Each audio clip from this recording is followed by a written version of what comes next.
Hello and welcome to Face to Face. I think we've got a great show today. Our guest is Chris Cook. I've known Chris for a long time. He's the host of a really excellent radio interview show on CFUV radio, which probably many of you don't know about, but CFUV is 101.9 FM, the University of Victoria Radio. And Chris is also the managing editor of a great website called Pacific Free Press. So, Chris, why don't you go into a bit of both of those things and tell us what's going on in the world of Pacific Free Press? Well, thanks for having me, Jack. I'm happy to talk to you. Pacific Free Press is about a three and a half years old now. It's part of a consortium of websites. Atlantic Free Press is our sister site, and Chris Floyd's wonderful Empire Burlesque. And Chris is an expatriate American who was working for the Moscow Times for many years, and he was a victim of the newspaper downsizing there. From England now, he produces Empire Burlesque. He's a foremost writer on all manner of things, and an expert in Russian events as well. Yeah, so it's a news site similar to a lot of others. I aggregate stories from all over the world. The difference is, though, that we operate only with authors' permission. We don't just grab things and put them up. We make relationships with authors, and right now we have, I think it's somewhere in the neighborhood of 250 authors on our roster, though we don't get to that many in an average week, of course. But it provides a networking that I think is absolutely vital for smaller media, small s, small m media. And this is a model that I think is really the future of media. So if people Google Pacific Free Press, they're going to find you. And I recommend everybody absolutely. do it.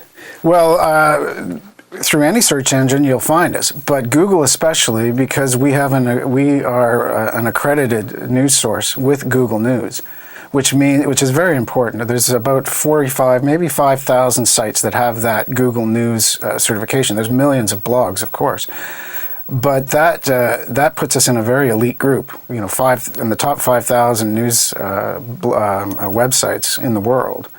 So we get prominent feature at Google, and it makes a big difference. So what's going on in the world of Pacific Free Press? Well, and we're filming this in kind of mid-April, so these are the highlights in mid-April. Well, it's always interesting times, Jack. And well, as we speak, there's a volcano erupting in Iceland underneath a glacier. All air travel in Europe is shut down. Pandemonium on the rail lines. A view of the future, maybe without air travel. It is a fascinating time, and in the 3 years, it just goes from strength to strength. In the sense of, if you want to be in interesting times, like as the Chinese said once, this is really the time, because you can't make this stuff up, and it just gets more and more bizarre. But some of the stories I've been interested in this week, at least, include a wonderful piece done by Charles Bowen. Charles is an American freelance journalist. He appeared on Democracy Now!, another fine news program, just this past week. And Democracy Now! Allows people like us to pick up their feeds. He's written a book called Murder City, which is about Ciudad Juarez in Mexico. Ciudad Juarez is a border town bordering Texas. It was... when NAFTA was first introduced, and that, of course, is the trade agreement between Mexico, the United States, and Canada, Ciudad Juarez was the poster city of the benefits that NAFTA would have for Mexico. And the maquiladoras began there. It had Maybe you should mention what maquiladoras are. Well, the maquiladora is like a free trade zone, but it's the Mexican equivalent of the free trade zone that you'll see in Haiti and in other countries, Indonesia. And this is where corporations come and the government provide them just that, a free rein, basically. And they set up these prison-like manufacturing plants. Very low taxes. Well, if they pay taxes at all, and other than the bribes that they probably paid, in the initiating this. And the idea was, I guess, to move jobs out of North America, where you're paying $20, $30 an hour, into Mexico. Well, the idea is, from a corporate point of view, maximize profits. That's their religion. That's what it's all about for them. Now they figure, well, we've got unionized labor in the United States, a higher standard of living, higher expectations, and a higher currency value. Why not go to Haiti? Why not go to Indonesia? This has been going on for many years, of course. In Mexico, they called these offshore operations maquiladora. This is where typically these maquiladoras, they hire the young women, and young women of child-rearing age, especially. Now, there's people have surmised that this is some form of population control. In some countries, these women, as a condition of employment, must not get pregnant. In some cases, they're offered inducements to be sterilized. So these are more than just corporate outfits. This is a way of economic organization that is across the planet, and does, as all of the opponents said way back when during the Battle of Seattle and before, that this is the race to the bottom. This is each country desperate for labor, desperate for any kind of income, foreign income, will sacrifice democracy, of course, is first to go, but the lives and living standards of their own people. Because the governments are corrupt in many of the countries anyways, and happy to sell their own people out, just as the Canadian and American governments are happy to do the same thing. Well, we've seen this, Jack. The elite that rule our country, Canada, and others have a lot more in common with each other than they do with the people that they rule over. They make these international deals. They go to the same parties, the G20 and the G8s, and these are representatives of a very thin layer of society, the very top 5%. And these are the people that all of these sacrifices that are made, people's sacrifice, the sacrifice of the environment, the wars and everything else are made for the benefit of these very small minority of people that sit atop the global pyramid. Let's get back to, I can't even say it, Ciudad Juarez. Ciudad Juarez, and yes. You said he's this fellow on your website, pacificfreepress.ca. Written a story called pacificfreepress.com. Yeah, written a story called Murder City. Murder Inc. Murder City. Is his latest book. Yeah, and to get an idea of this, he talks a lot about figures, and the murder figure in this. Ciudad Juarez is in the middle of the war on drugs, and the American government has poured millions upon millions of dollars in recent months into Mexico to ramp up. It's a surge, if you like, against this so-called war on drugs. And what it is it's the Mexican army conducting a war on the Mexican people, and the poorest of the Mexican people at that. The murder rate is between these various gangs, and some of this made the corporate press about a month ago when an American diplomat was shot down, murdered. So these guys, they're brassy, these competing drug interests, and they're armed to the teeth. So the deaths in the murder rate of this city is where New York City is annually 9 per 100,000 people is how these things are quantified. Ciudad Juarez, according to Charles Bowen, was somewhere in the region of 1,900 deaths per 100,000 residents. You're looking at a murder rate more than 100 times that of New York City in this one Mexican town. So, I mean, this is a disaster. This is like, as he mentioned, these are like war figures. These are the kind of figures you'd expect in the early days of the invasion of Afghanistan or Iraq. So what's going on in Mexico? I'm assuming this is part of a bigger picture, or is it just simply, the drug gangs are out of control? And well, certainly there is a war for control between these gangsters and between the gangsters and the government. And the government, of course, is always involved in these drugs. They don't operate independently. But it is a part of a bigger picture, Jack, and it goes back to the maquiladoras. You know, it goes back to NAFTA and this trade. Basically, what happened as a part of NAFTA was the agricultural sector of Mexico was undermined by massive exports from the United States that received big tax breaks, but they went and undermined the corn industry, for example, and all of these small farmers have to do something when they can't farm anymore. They need to work, so they end up being drawn into these cities like Ciudad Juarez and others, and the maquiladora economy.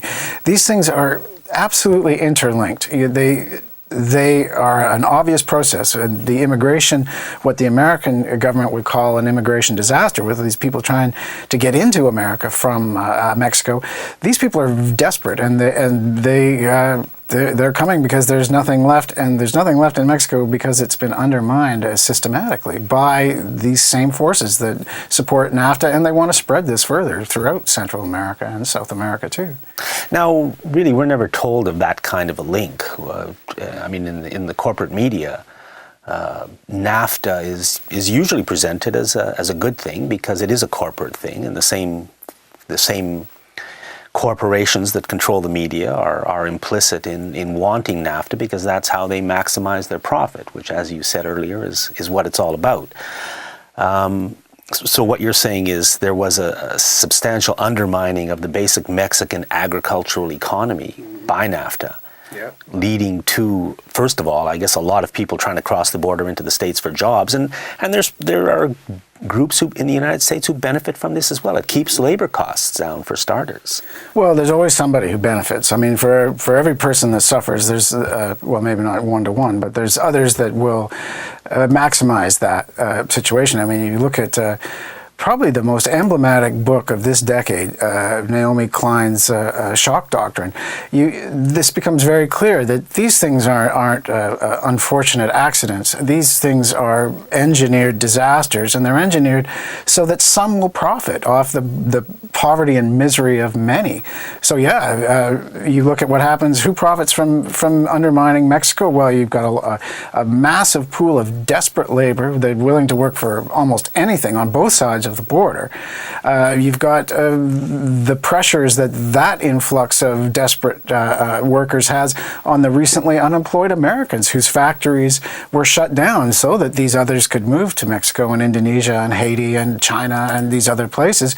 Well, I mean, I wonder if Detroit is not going to become America's Ciudad Juarez, where you have an absolutely destroyed economy, a failing industry, a largely one industry town, the automobile industry in Michigan. And what are these people going to do? Well, there's a war on drugs there, and there's an illicit economy that is, for many, the only opportunities around. Yeah, it's interesting when we talk about the failing economy and the problems in the economy, which are certainly here and could be getting worse in the not-too-distant future again.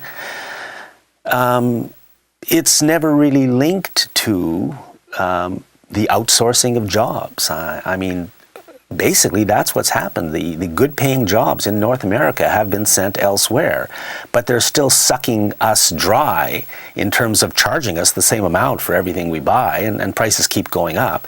And I think the fundamental problem in this whole economic situation we're in are these free trade deals that have allowed jobs to be moved overseas. And I mean, it used to be that if you wanted to sell, let's say in Canada, you had to manufacture in Canada. So you created jobs in Canada, you kept the money in Canada, which was beneficial to most people. But of course, the people at the top, this very elite that you've talked about, they would rather have the jobs move overseas, and because they have the power, that's exactly what they've been able to do. Now, we were talking earlier, you mentioned a situation that's going on in our own parliament. I mean, we're talking about the difficulties in Mexico with the parliament itself. And this is an issue of fundamental democracy, because in our system of government, parliament is supposed to be supreme, not the prime minister, not the government, but parliament itself, those 308 people we elect. And they're trying to get some information from the government. And right now that's getting virtually zero coverage because it's being covered up essentially by the the Georges affair, which has got the media in a swirl, even though it's relatively meaningless.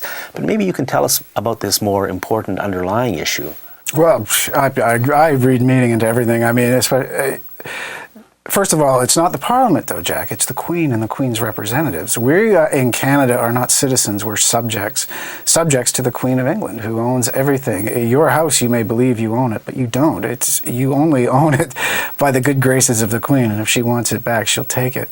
So this is the situation we live in Canada. Now, as far as the Parliament goes, yes, the Prime Minister is supposed to answer to the Parliament. Now, the Parliament has asked that the government provide information relevant to the Afghani detainee scandal, whereas the Canadian military is handing over hapless captured Afghanis to fate, well, in some cases worse than death, but certainly death is the result in many of these other cases.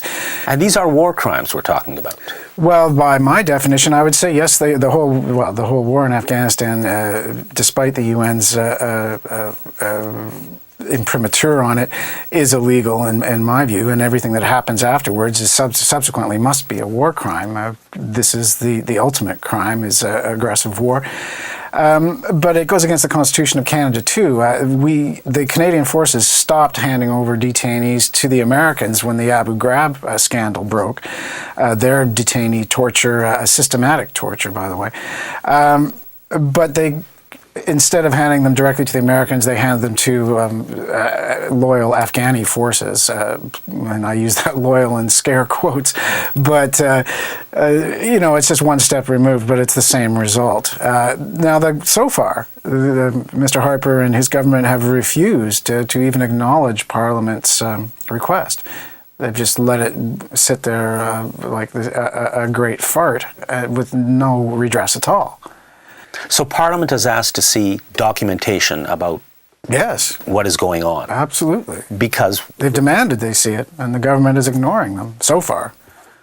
And under Canadian law, now it's up to the Sergeant of Arms in the Parliament, the guy that you often see marching with the mace and doing little more. But these people in the Parliament, they do have real functions. It's not just window dressing, although it mostly is, but there are functions, and it's the Sergeant at Arms' job to enforce the orders of Parliament. So it's up to the Sergeant of Arms now to start using that mace. And if the government's not in compliance, well, then the government must fall. So these are, this is serious stuff. This is serious stuff. Yeah, and if we take our democracy seriously, this is serious stuff. Now, that's another question. Do Canadians take democracy in this country seriously? Well, the problem is, and again, this is being filmed in mid-April, so when it's shown on TV, things could have changed. But the problem is, Canadians don't even know about this. There is no word virtually coming out of Ottawa through our corporate media about this issue. It's gotten the odd mention because I've heard about it. You see a little bit of it here and but there, it's 16th page. Considering the importance, it's being kept completely hidden. And we have to ask the question, why is the corporate media, who answers to corporate Canada, and the state media too, and the state media, CBC, why are they keeping this important issue hidden? And in fact, what we're having as front page news, which this should be, is the story about, I don't even know her first name, but Ms. Georges, the cabinet minister, who has been kicked out of, not only out of cabinet, but out of the caucus. And this has got the media in a swirl. We're getting every detail about that, and yet the fundamental undermining of our democracy, which doesn't exist anyways. How much democracy do we have in this country? But even the pretense of democracy, when the Prime Minister refuses to do the bidding of Parliament, seems to be disappearing. Well, I think that the Georges case is emblematic. She got there, she became an MP, she became a junior cabinet minister, because she played along, and she knew the game that they were playing was not the democracy game. I mean, we saw her. This same woman had a famous fit at an airport when she was treated like the rest of Canadians are treated by these people at the airport. You know, with security checks and everything else. She had a hissy fit because she isn't regular Canadians. She's a cabinet minister. She's a member of the government. She's a part of the aristocracy that would rule this country. You know, with bullwhips and dogs if they could.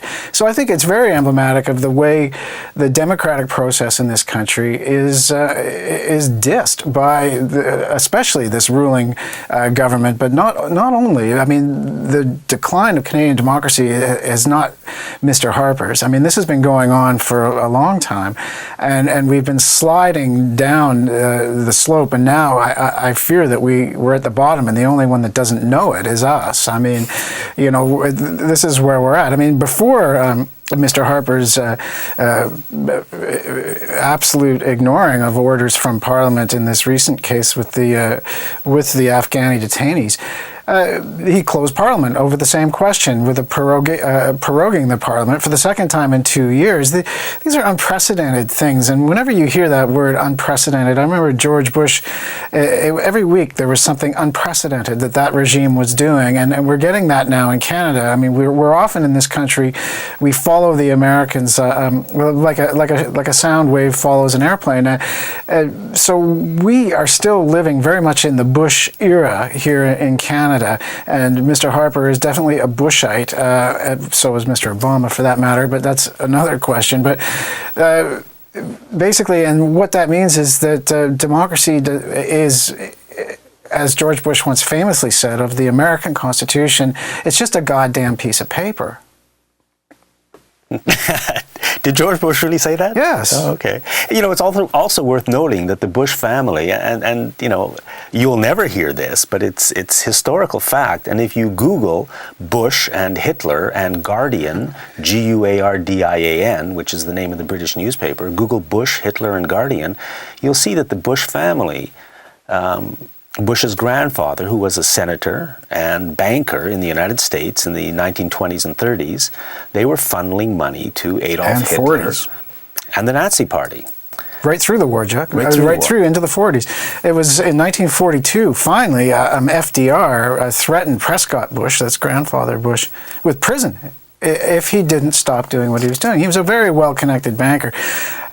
So Prescott stopped, but then immediately picked it up after the war and was implicated in dealing with escaped war criminals as well. Yeah. And we have to remember that this couldn't happen. It's not the Bush family doing this under the radar or by themselves. They were simply the funneling source for tremendous corporate wealth and personal wealth in the United States who liked Adolf Hitler, who thought he was what the future should be. And this elite, which I believe is the same, their grandchildren are the governance of today, these are the kinds of people who run this country, this hemisphere, and this world. And if we cannot get back some semblance of democracy, things are only going to get worse. Democracy means, it comes from the Greek words demos, the people, and kratia, to rule. It means the people rule. And I mean, you obviously can't have the people making every decision on every issue because we'd be consumed with that. I mean, we elect managers to run the country for us, but we want them running it the way we want it run. We don't want them working for somebody else and against our interests. That's what democracy is supposed to mean. And folks, we have got to get angry about this loss because it's not a game, it's not a joke, it's not unimportant. It is the fundamentally most important thing. You know, we always say our soldiers have fought and died for democracy. We're supposedly fighting and dying for it now in Afghanistan. And it's being taken from us as we speak. And we've got to get angry about this and demand that what we want is the most important thing. Well, Jack, I mean, the wars go on, and if you look at some of the press clippings from 1938, 1939 in Canada, I'm sure you'll find almost the same language that you see today in talking about Afghanistan. The Second World War is looked back as being the good war as far as the winning side is concerned, and the just war, and it was very black and white, where you had these evil fascists, and they were antipathy to everything we believe and stand for. Well, that's not true. As you say, that Hitler was very popular in Britain and in the United States and in Canada amongst a certain group of people. Amongst these people that are ascendant today, the fascism is the ideal form of government, and fascism in its traditional sense is the marriage of corporate and state power. With that goes, of course, the demonization of the other, the immigrant in the case of Canada, and somebody like a little Jason Kenney, or homosexuals or religious minorities as the Muslims are being treated in the United States and increasingly in Canada as well, scapegoated. That goes with it, but the core of it is the marriage of state corporate power. Now, we saw in Canada, in concert with the United States, is something we can say more and more often these days, yours and my tax dollars going to bail out General Motors Canada. Now we have a case where in the United States and in Canada, the biggest rival of General Motors, Toyota, is being pilloried by the press and being drawn onto the carpet by the government. Now, nobody that I've heard in the corporate press or state press, the CBC in this case in Canada, has questioned the conflict of interest.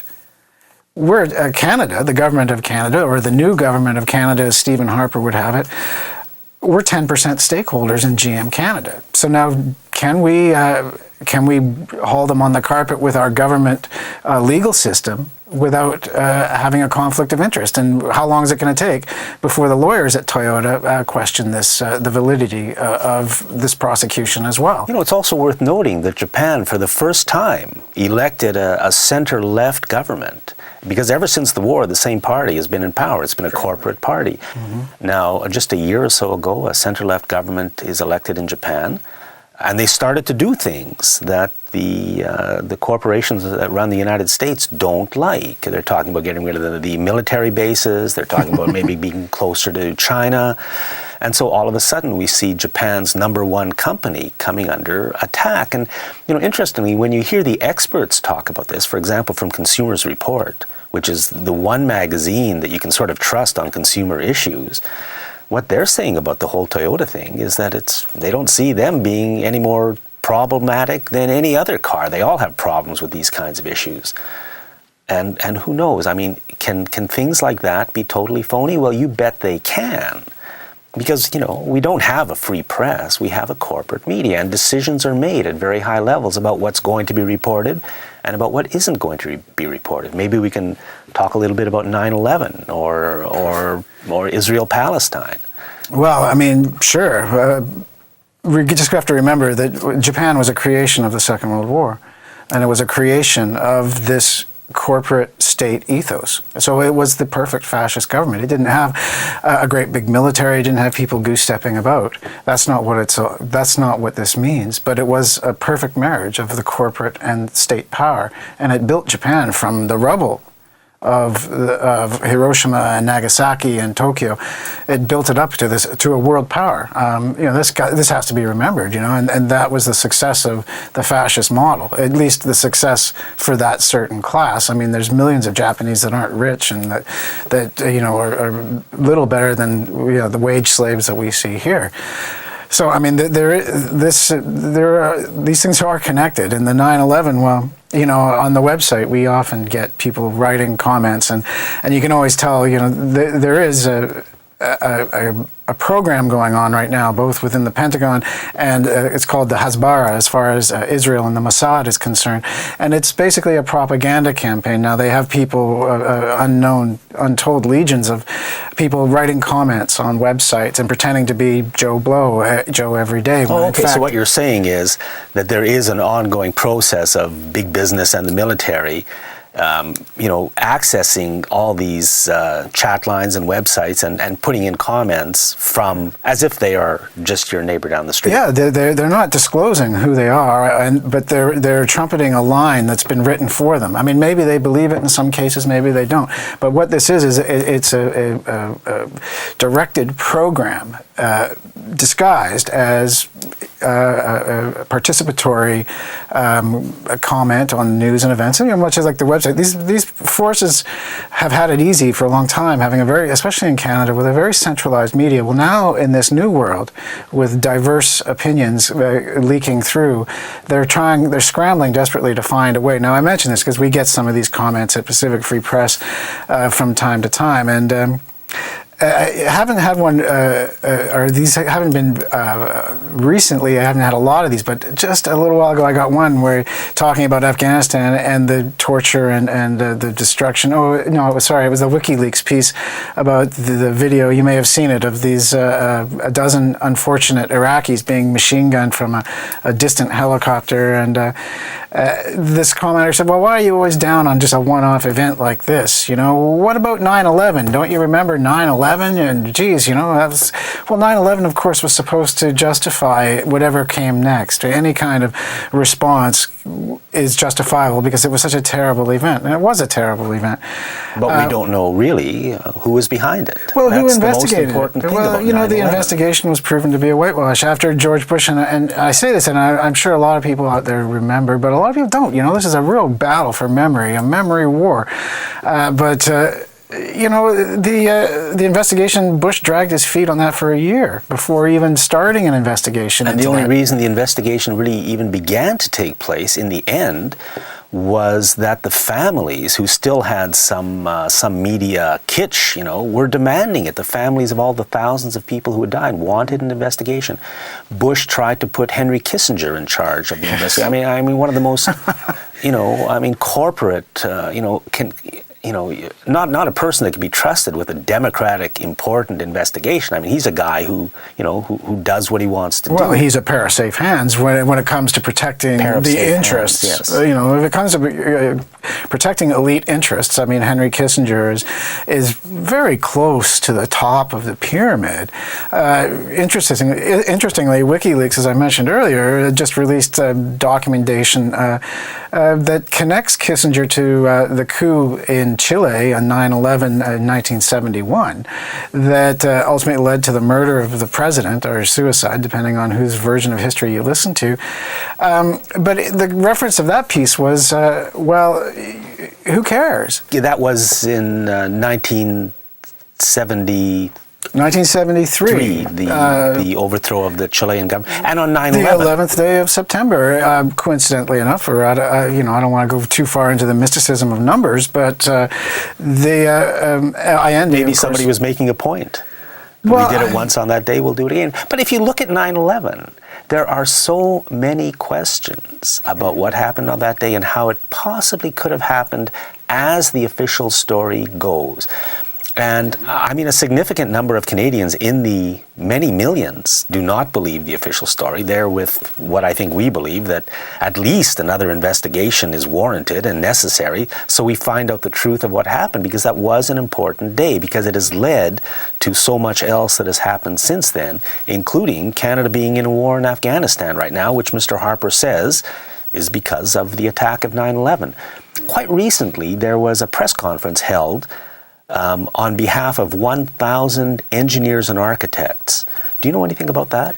Yeah, a little bit, but you have to, Jones, the Professor Jones has been spearheading this.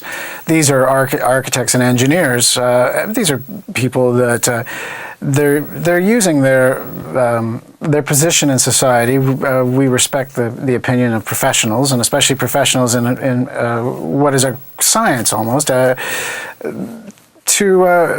tell the truth and to be politically free of bias. Now, that might be a little naive to think that, but in this case, Professor Jones is from Utah. He can't work anymore in the universities because of his strong beliefs about the 9/11 and the cover-up therein. But they released a long-awaited report that seriously questions the official narrative. I mean, the official narrative is ridiculous on its face if you look at it with any kind of depth. I mean, even your most basic junior detective in the New York City Police Department could have done a better investigation than has been done on 9/11, just from a criminal point of view.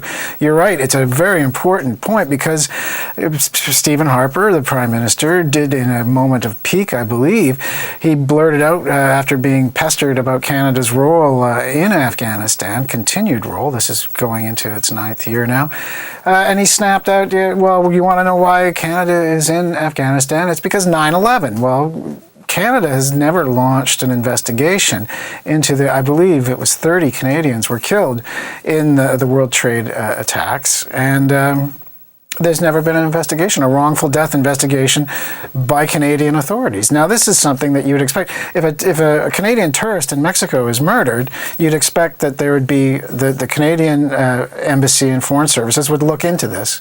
They would find out what happened, even if it wasn't somebody famous or rich. This is just the course of things. Well, 30 Canadians were killed in this criminal attack. No investigation. And the recent press conference was basically representing 1,000 engineers and architects who said it is impossible for the two World Trade Center buildings, 1 and 2, the North Tower and the South Tower, to have collapsed as the official story says. It's just impossible. It could not have happened. 1,000 engineers and architects. And the thermite. They showed that for this definitively, they have the traces of the thermite, which is a very sophisticated high explosive. So sophisticated that very few people even have access to this.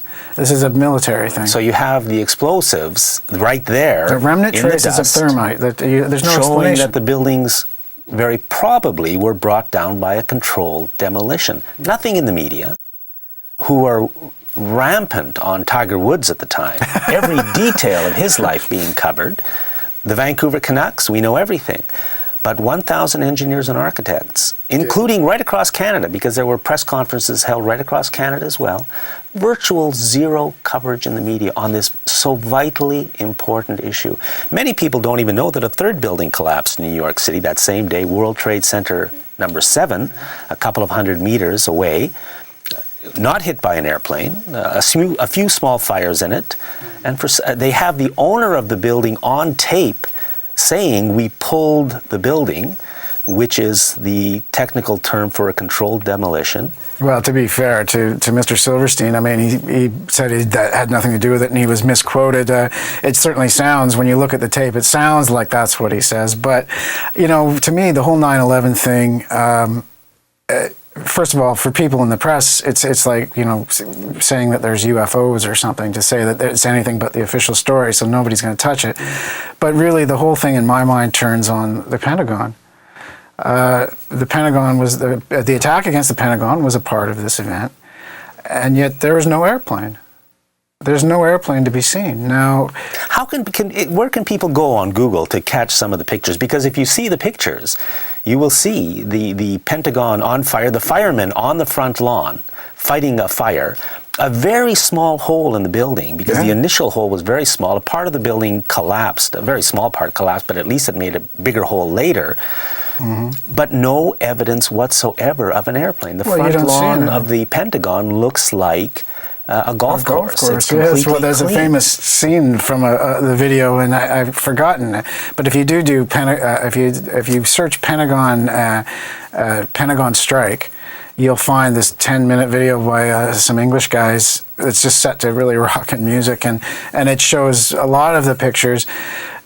Basically, the Pentagon is the heart of the American military complex. It's well protected. It's well monitored. There's hundreds of video cameras. There's also hundreds of video cameras along the route that this supposed airplane took that, could show one way or the other and put an end to this entirely. Just show the plane. But all of these tapes have been held except for like a 3-second clip of the actual impact from one camera angle, which is entirely inconclusive in itself. But yeah, it was a cruise missile that hit the Pentagon. It was a cruise missile with a probably depleted uranium warhead to provide the kind of penetration, because those holes in the Pentagon go in 3 layers. If you look at the Pentagon from the sky, you see that it's got 5 rings. Well, right through to the C ring, you've got a perfectly ABC. round, and you've got a perfectly round hole from the nose of the projectile that hit it. You know, an airplane wouldn't do that. And there'd be wings, there'd be a tail, there'd be pieces, luggage, clothing, blood, people, guts. You know, they never found a single piece of DNA that I can recall from that crash. Yeah, what about the bodies of the people who were on the airplane?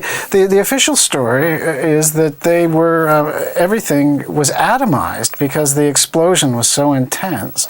This is the first time in the history of aviation that this has happened, much as it was the first time in the history of architecture that steel frame buildings fell because of fire, and it happened not once but 3 times on one day. You know, I mean, the story on its face is ludicrous. So what does this mean? I mean, I believe, as you do, that the story is ludicrous, and yet everything that has happened since that day in world politics has been based on the truth of that story. The complicity of the media must have been guaranteed in advance, because if the media would ask any questions, the public would immediately be up in arms, because all the questions are there to be asked. Oh, can you imagine? So the media is complicit, which means the people who run the nation and North America are complicit, because they're the ones who control this. So there is this elite, once again, rearing its head, telling us things that are, on the face of them, farcical. Well, the media doesn't support the corporatocracy of North America and the world. It's a part of it. These media outfits are massive corporations. They're subsidiaries in many cases of larger corporations. NBC, I believe it is a subsidiary of General Electric. Is that right? Is it General Electric, or is that CBS? It's one of the big corporations. But that makes most of its money on wars and building the implements of war. I mean, this is war profiteering that has been vertically integrated. So, I mean, you can't expect anything to slip through those censors. I mean, these stories are watched. Now, this has nothing to do with the people who work in the media, many of whom are wonderful and great people. I'm sure they are. But, you know, everybody knows what's allowed and what isn't allowed, and where you can go and where you can't go, and that's the way it's run. Well, I don't know if it was I.F. Stone who said that it's very hard to convince somebody of the truth when his income depends on not seeing it. You know, a lot of these reporters, they probably laugh at what we're saying right now, and they think that people who question 9/11 are you know, tinfoil hat wearing conspiracy nuts, and they can chortle that off comfortably, because then they don't have to think anything more about their own acquiescence to the stupidest story, the most lame cover-up ever devised. I mean, that anybody believes it is amazing. I mean, it's so full of holes. I mean, it's a colander, and yet intelligent people will say, "What do you mean? This is what happened, and that's the end of it. So let's move on." And march on in a goose step fashion, because ever since the day that changed everything, we've seen that democracy is not a part of the new plan. Yeah, and maybe we can move onto the BC scene, because it's the same. Yeah. It's the same story. Mr. Campbell, is not part of the plan. Yeah, Mr. Campbell is a great representative of everything that we've been talking about. He's the local governor of the New World Order here, and we've seen the ascension of corporate interests. Their taxes were cut. I think it was the first thing that Mr. Campbell did in 2001, just months before the day that changed everything in the world. Well, the day that changed it in BC was his election, and the Liberals, which in itself is, you could go on about calling himself a Liberal party, but they gave a huge tax cut. It was their first the initial thing that they wanted to do, and it's put the economy here in British Columbia on its back foot ever since. And that was the good times. I mean, that was before 2008 and the crash and everything we've seen since. But for most British Columbians, it's been a long struggle ever since Mr. Campbell came in. And for the poorest of us, it's been horrible, and it's getting worse every day. That's exactly the case. We're seeing it around North America and maybe around the world, but the growing gap between the rich and poor. Exactly what you said is true. The Campbell government has brought in tax cut after tax cut since being elected in 2001. Everybody gets a cut, folks, but whereas somebody at the bottom may get a couple of $100 a year in tax cuts, the people at the top are getting $20,000, $50,000, $100,000 and more. That's where the cuts are going. And the rest of us are, we have to pay more fees for this, bus rates go up for that, your kids in school need more money, now we have an HST, it costs more to camp, and health premiums keep going up. So the small savings that we make in these income tax cuts are immediately taken back, even as services get worse. But for the people at the top, they're doing very, very well, and that's what it's all about. And the state of the economy as it's in today is exactly that. It's the plan. It's not by accident. It's the plan. And even the so-called deficit that we have right now, which so much is being blamed on, the entire reason for that deficit is the tax cuts brought in by the Campbell government. It's not because of the collapsing world economy or anything else. The tax cuts the Campbell government brought in have cost us this year alone almost $6 billion just in tax cuts that we would have in the provincial treasury if the tax cuts hadn't been put in place. The deficit is about less than $2 billion, which is a huge amount of money, especially when you start cutting it out, thousands of dollars at a time, in many cases from those who need it most.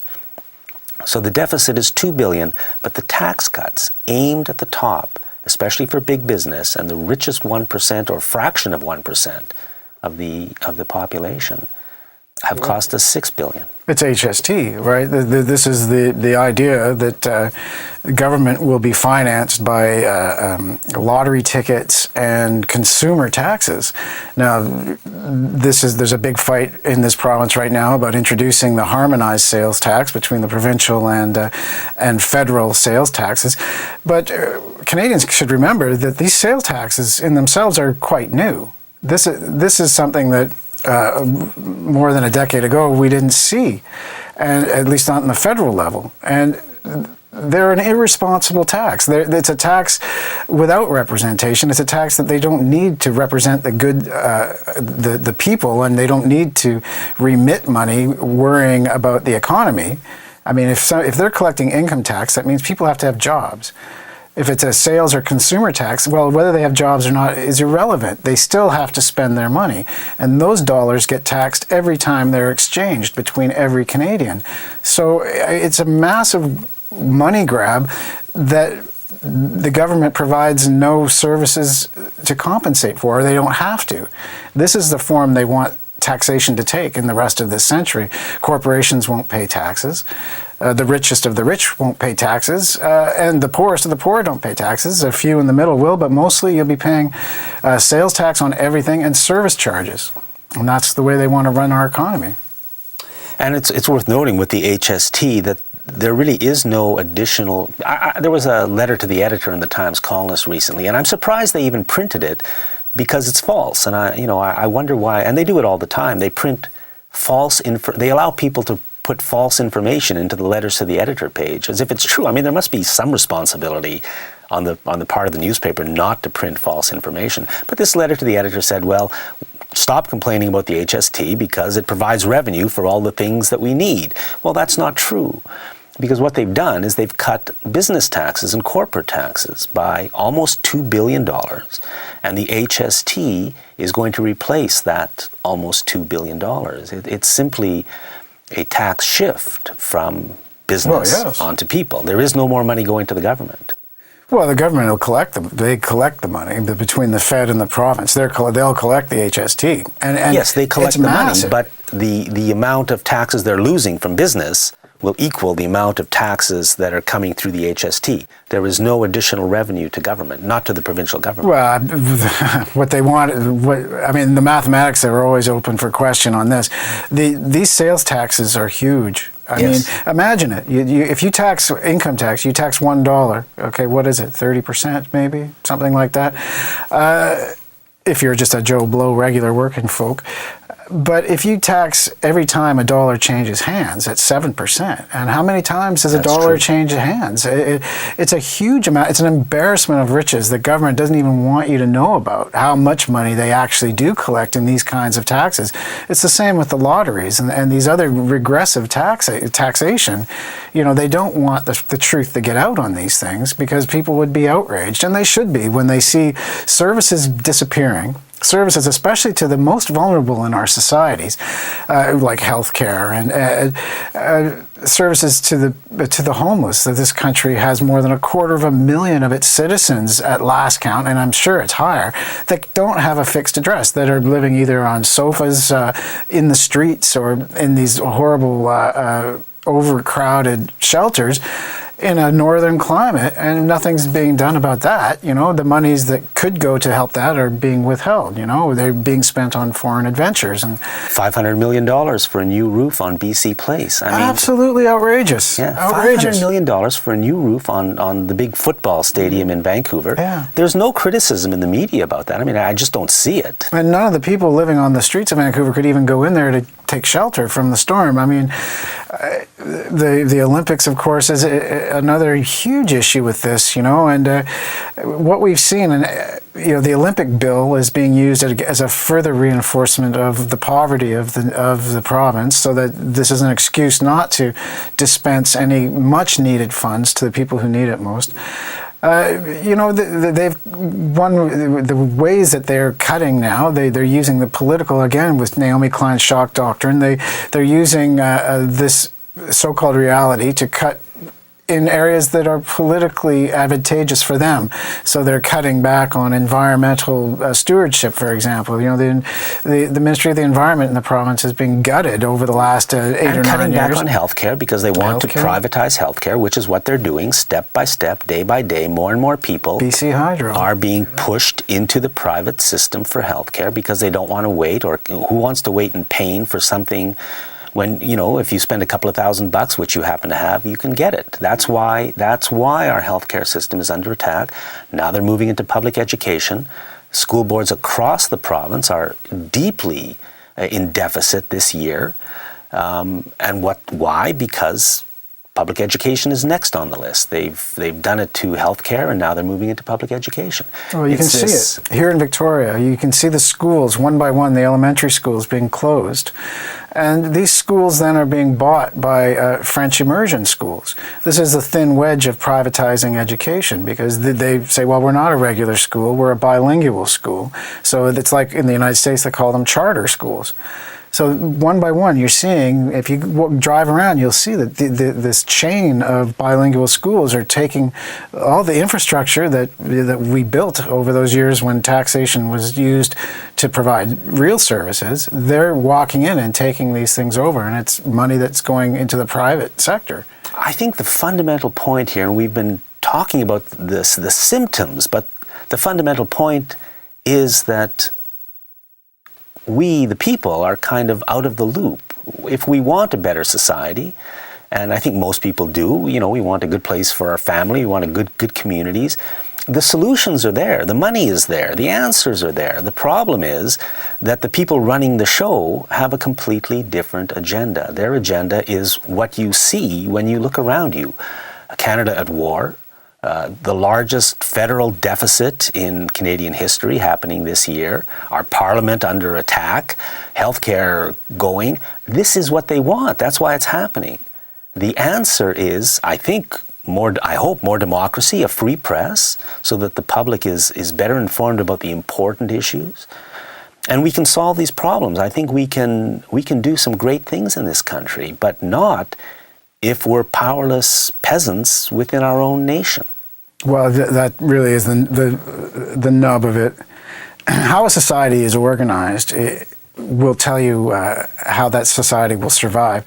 We're seeing crises around the world. I mean, just look at the last couple of months in the headlines. You've seen massive earthquake in Haiti, a massive earthquake in Chile, a disastrous volcano going off in Iceland, China, huge earthquake there as well.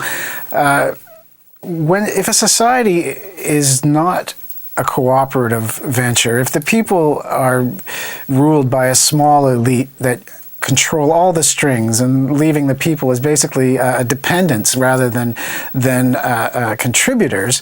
When crisis comes, whether it's an economic crisis or a natural crisis or war, that society is not prepared. It's not prepared to survive. And Canada is very much moving in that direction. We've got a centralized food delivery system, much of the food coming from outside the borders of the country. Now, that is not a sustainable situation. If there is disruption to transportation or political disruption, where are you going to get your food? How are we going to survive? And clothing, because our clothing manufacturing, again, is this what we want? Or is this what somebody else wants and it's being put upon us? I mean, I saw a program about the multinational food industry and the way animals especially are treated. I mean, how can eating, if you eat meat or chicken or eggs, you can't get health from animals that are being treated this way. It's just not possible. Well, was that Food Inc., I suppose? I think it was. Well, I mean, besides the moral bankruptcy that the food industry represents, the cruelty and everything that is absolutely necessary for the production of the cheap food that so many of us eat, it can only lead to disease and disaster. I don't want to go on karma here, but I mean, you do certain things. You're building a platform from which to hang yourself. I mean, you really must look around. Recently at the University of Victoria, some concerned citizens took to digging up some of the grass lawn to plant vegetables. Now, they knew that this wasn't going to stay, I assume, and it didn't. It was bulldozed immediately and replanted with grass by the university officials. But what they're trying to say is that we really have to think about these things. Now, people, when you talk about eggs, Jack, people are starting to have backyard chickens. This is a huge popular thing that's growing. People are starting to grow not flowers and lawns, but vegetables, and this is what has to happen in a lot of ways. We must decentralize, we must localize, because when the shocks come, and they're coming, believe me, they're coming. When those shocks come, we'll be better able to survive. We need local food production. We need localized power production. You see what's happening with BC Hydro, the ruin of the rivers, distant centralized power structures that are corrupted by corporate interests. We have to decentralize that, or we're, especially living on an island, we're really going to be in trouble. Well, we may not be in trouble, but we're out of time.